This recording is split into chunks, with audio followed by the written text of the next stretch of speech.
Good afternoon. I'm Mark Allen with Gaber.io, and I'm here today with Andrew Daniels, the co-founder of Kaleo Designs. I got that right, didn't I? Yep, correct. How you doing today, Andrew? Doing well. That's Yeah, good. solid. Yeah, well, good. So I know it's getting late there on in Central Time Zone, so we'll try to keep this brief so you can start your weekend. But can you start with a brief background of yourself and your work experience? Yep. Yeah, so I got into, I'm a product designer. I own a Kaleo Design as a product design studio. We do design for SaaS products, iOS apps, Android apps. We work with startups and established companies to design the user interface and experience for their applications. I've been doing this for 8 years. I got a degree in marketing when I got out of school. I couldn't find a job in marketing, so I went into sales, realized I hated it, and decided to quit and teach myself design.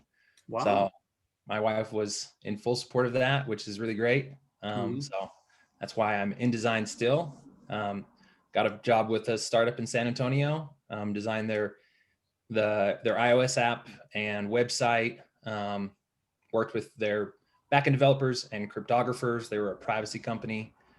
Super neat first experience. And now we've, worked with over 100 clients over the last 8 years, 150 to be exact. Yeah. Or 150 projects, I guess. So some with the same client. Very good. So, and I think you answered it, but just to make sure, do you do UI UX for web-based apps also, or just mobile?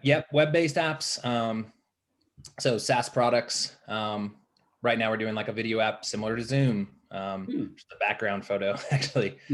So yeah, it's for Teams. So it would be like Zoom, but Slack, so marketed to organizations to, have communication all within one platform, but video communications all within one platform. So Wow, that actually has a lot of potential, as you can imagine. Super, yeah. Yeah, it is. And I wish we would have been able to launch it sooner, or that company would have been able to launch it sooner. We sprinted in the summer to get everything done so they could launch a beta, which is great. And it's in beta now. They're about to launch in the new year. But yeah, it sort of hit perfectly with, if you can use that term perfectly, but with remote work, so that's what we're talking about. Wow, that's great. So what has been your experience with remote employment? Since Kaleo, it sounds like you are a remote company, right? Have you always been for these 8 years? We have been. Yeah, we have been. I've been working. I have another designer that works with me. He's worked with me for about 2 years. And we actually we live very close to one another. So 30 minutes away. We sort of work half together and half remote. But beyond that, most of our clients are remote. We have the video app that I mentioned, Arc Video, is the closest to a local client we've actually had. The marketing team that we're working with is in San Antonio. And so we've met with them a few times, but most everything is remote. So over the last 8 years, we worked with clients out of the UK, Africa, a lot of California, New York, France, a lot in the UK, like eight clients in the UK or so, Canada, Australia. So wow, it's been an interesting experience. It's been fun.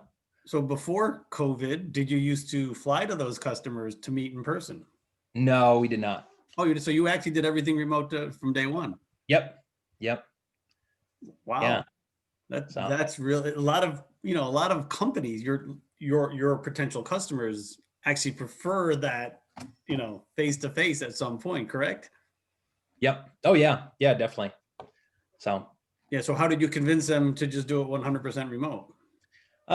Well, basically, it is a selling process, I mean, you have to sort of be like, well, based with our experience, you could have a local client, and with, whenever you limit yourself, like when you're looking for talent, whether it's software developers or designers, you can look locally and you sort of limit your pool there. So a lot of, our clients, we've even mentioned, they've been like, oh, we need somebody in New York. We need somebody in Austin, a very creative and tech savvy city. And I'm like, well, we're in San Antonio, or I'm in West Texas. will this work? And they're like, maybe. They sort of bite the sinker when I mentioned our experience and the amount of projects that we've worked on that is similar to theirs, or at least in their field. So that usually quells their stipulations that they have, or anything that's holding them back. We also had a client who wanted to fly. So I lead a team of designers, but I also take on different consulting gigs as well. So, if a larger client is like, well, we want one person and we want them to do this, then I'll do that. So I had one of those, and they were actually based in Philadelphia. So I flew up to Philadelphia pre-COVID last year 3 times just to meet with their larger client and have meetings and stuff. But beyond that, and that was supposed to be, it was supposed to be like a bi-weekly thing. It was like, we're flying you to Philly 2 times a month, like at least 2 times a month. And you're going to spend 3 to 4 days in the office. And, once it got rolling, they realized I could work just as well remotely. And so they're like, whoa, why waste the money, flying me? I mean, it was like, $2,000 or $1,500 to get me up there for 3 or 4 days, put me up in a hotel and everything. So they figured out that it was easier just to let me work by myself. And with all of the tools that we have, their development team was offshore, so they were already working remotely. So they were okay with that. Yeah, and I would think you'd agree. Not only is it the money, but it's also the time, right? Yeah, So totally. I have flown to Philadelphia, and for me, it takes a minimum of 5 hours. It actually takes a whole day to go there from San Francisco. You lose a day. Yep.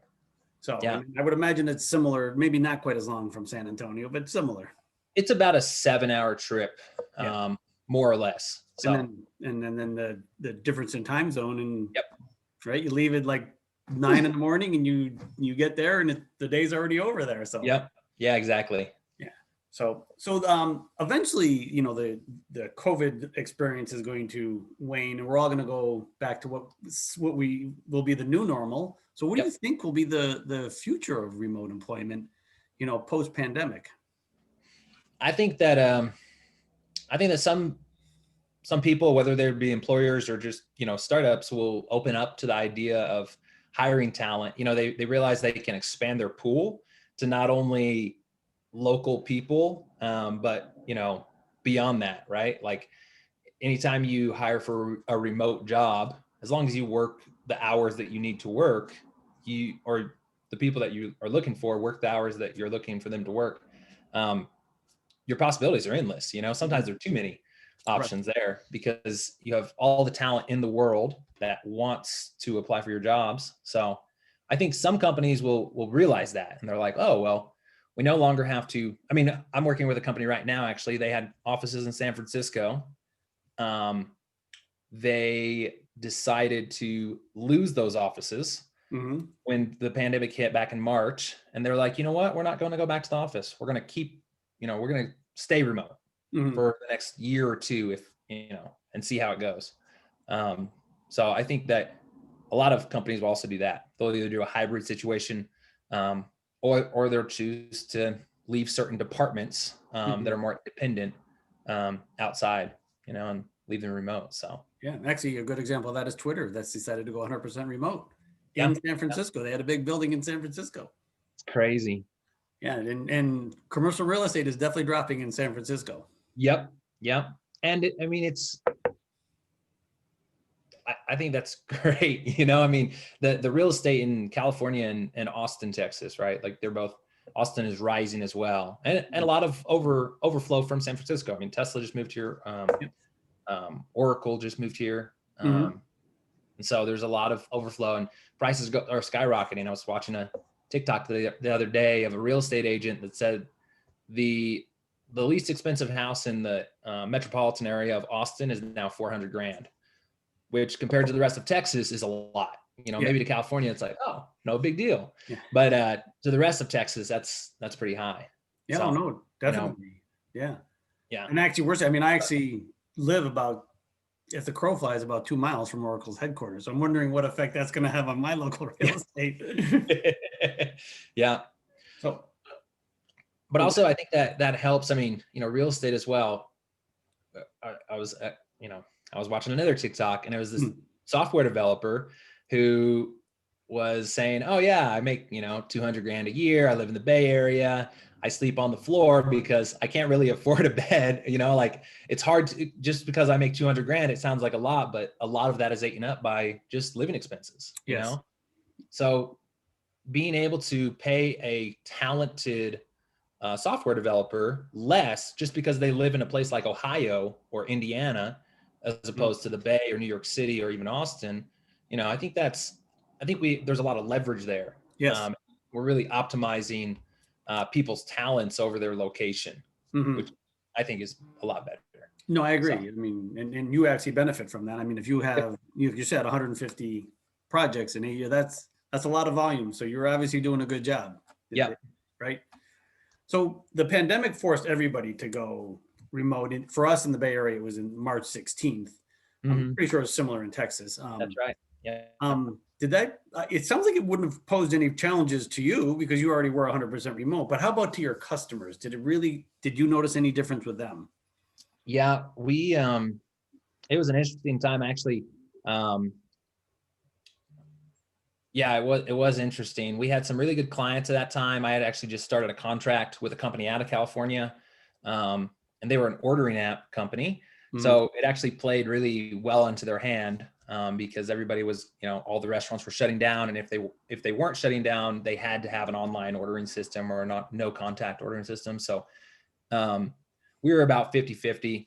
March, April, and May, we actually did really well. Income wise, or revenue wise, we actually those were 3 of our top months of the year.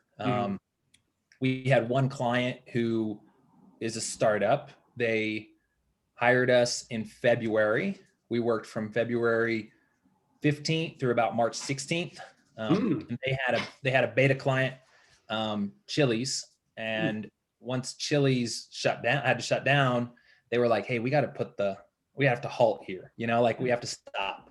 So we stopped for a month and a half with them, which really really affected both their business and ours. But we were able to find other avenues of resources and projects, so that we stayed busy during those 3 months. Yeah, well, it sounds like, and it really. Go ahead. Oh yeah, it really picked up beyond that client. All of the other clients were outstanding. I mean, yeah, it really did pick up beyond that. So well, I was gonna say, it sounds like some of your clients it put the brakes on. Yeah. Other clients, it's like, oh my God, we got to get this out, right? Yeah. We live in a digital space. We work in digital products. A lot of the projects we were working on at that time were beneficial to the pandemic. It was like, oh, this use case actually just increased. So yeah. Interesting. Been good. Yeah, cool. Well, Andrew, I want to thank you for your time today. I know it's late on a Friday there, the Friday before Christmas, and yeah, assume you might have some Christmas shopping to do. Or I do. So yeah, I will let you get on with your weekend. Again, thank you for your time and have a great weekend. Thank you so much, Mark. All right.